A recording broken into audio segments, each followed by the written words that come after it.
And joining us now on the program, Alden Johnson. He's a candidate for Mississippi's 4th Congressional District. Welcome to the program, Alden. Hey, thank you for having me on. You bet. So tell us a little bit about your run for Congress, what prompted you and persuaded you to enter this race, and then tell us also your party affiliation, a little bit about your background. Okay. Currently, I'm the only candidate that's on the general election ballot. I'm the Libertarian candidate. I want to give voters a third option, and I'm here to let them know that they don't have to choose between the Republicans and the Democrats this time around. I'm a full-time firefighter and EMT. I'm putting my career on hold if I'm elected to serve the people on the congressional level. I plan to serve no more than 6 years, and then I'm going to return to the fire service to finish out my career. I decided to run for Congress shortly after the 2020 election. I figured there was no sense in complaining about the current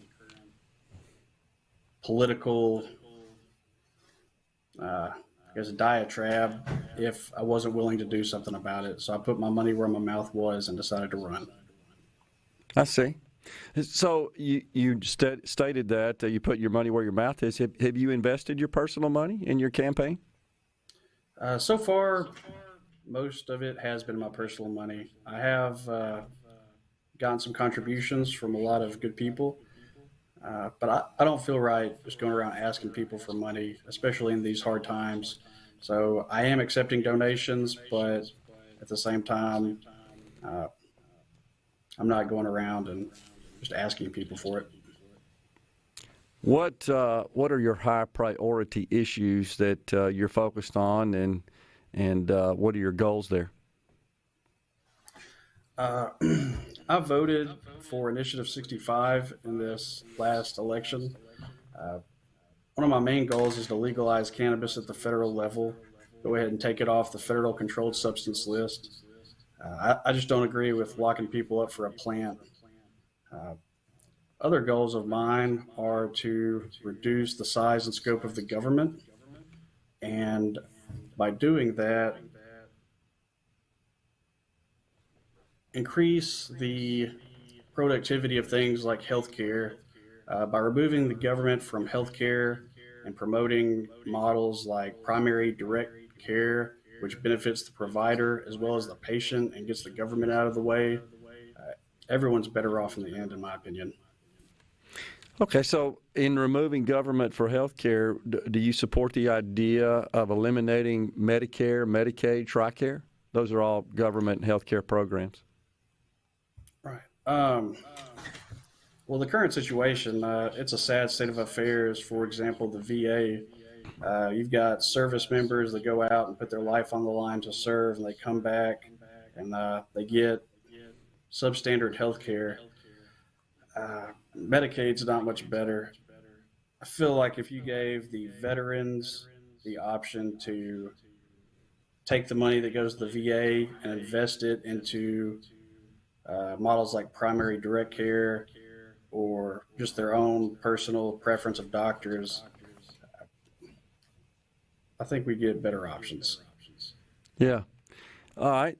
And then I noticed on your website, I took a look there, that you state that taxes is one of your hot button issues as well, that you think that we tax too much and that once taxes are established, your website states, quote, "It is rarely repealed. Washington should be working on ways to cut spending and not brainstorming new things to tax." Are there some specific spending categories and objects that you'd like to see the government either reduce spending on or completely eliminate from the budget? Well, I'd like to start with some agencies such as the ATF, the IRS. You could slash those. The ATF, in my opinion, has no business existing in the first place. They started as a revenue generator for the IRS and then became their own independent agency. I'm interested in solutions. Talked about Medicaid and Medicare, but Social Security, that's been dipped into so much. There's a program called the Cato 6.2 solution. It's a replacement to Social Security that gets the government out of the way. It essentially replaces Social Security with a market-based program similar to a Roth IRA. And even in there's a socialist country, a heavily socialist welfare country. It's one of the Nordic countries. They realized they were running out of money. You can't tax yourself into wealth, and they had switched to a similar program, and it's worked out very well so far. I think that'd be a pretty good idea. Yeah. All right. Also on the Second Amendment, that seems to be a top issue for you as well. What are your thoughts there? I believe all gun regulations and gun laws, they shouldn't exist. I wasn't a fan of even the bump stock ban. You see in cities such as Chicago and New York City, places with heavily regulated firearm restrictions, gun violence is out of control. I mentioned briefly about the ATF. Everybody should have the right to protect themselves. And I consider myself more pro Second Amendment than even the Republican politicians that are running.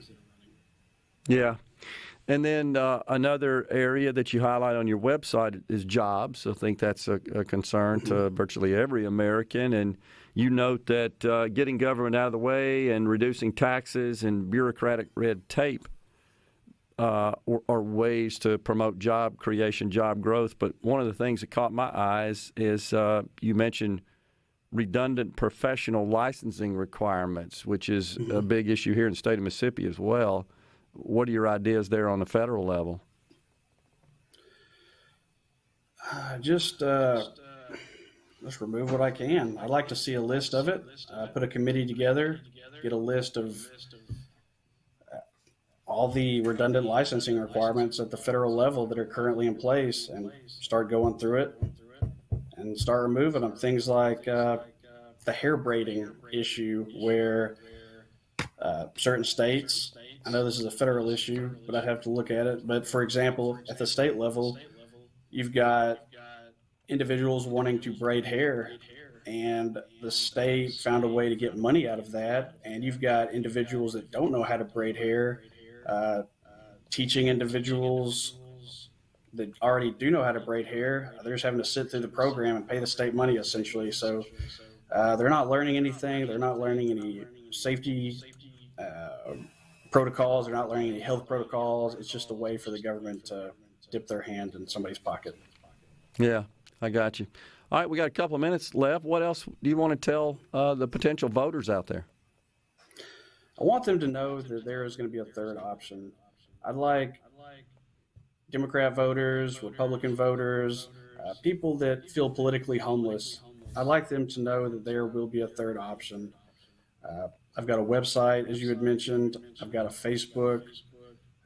Reach out to me. And it might take me a few days. I've been pretty busy lately, but I'd be more than happy to answer your questions. AldenForCongress.com, right, is the web address. And then you mentioned you have a Facebook site as well.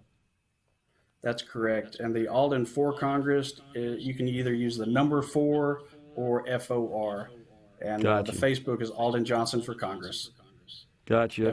Before we go, as you know, you're facing there are a number of candidates in the race in the 4th District, but you've got an incumbent, Representative Stephen Palazzo, who's been in office a while. Mm-hmm. Anything in particular that you think distinguishes you before we go here from him? I believe that his actions or inactions speak for themselves. So I won't speak about that. Okay. I noted you have an article that was published 3/2/21 entitled "Mississippi Congressman Faces Allegations of Misusing Campaign Funds." And that's actually in the New York Times. So it was a link to a New York Times. I had talked about him, but at this point, there's no sense in it. Okay. All right. Yeah. I just dug that up on your website there. So yeah. He is not for open carry. So. I got you. Well, we appreciate you joining us here, and good luck on your campaign in the 4th District. Hey, thank you so much for having me on. I appreciate you. You bet. You bet. Alden Johnson, candidate for Mississippi's 4th Congressional District, has been our guest here on Middays. We'll step aside for a break right now. We'll come back with more talk. We've got Tom Williams, board member and president of the Meridian Airport Authority, at 11:05 because May is Aviation Month. Stay with us.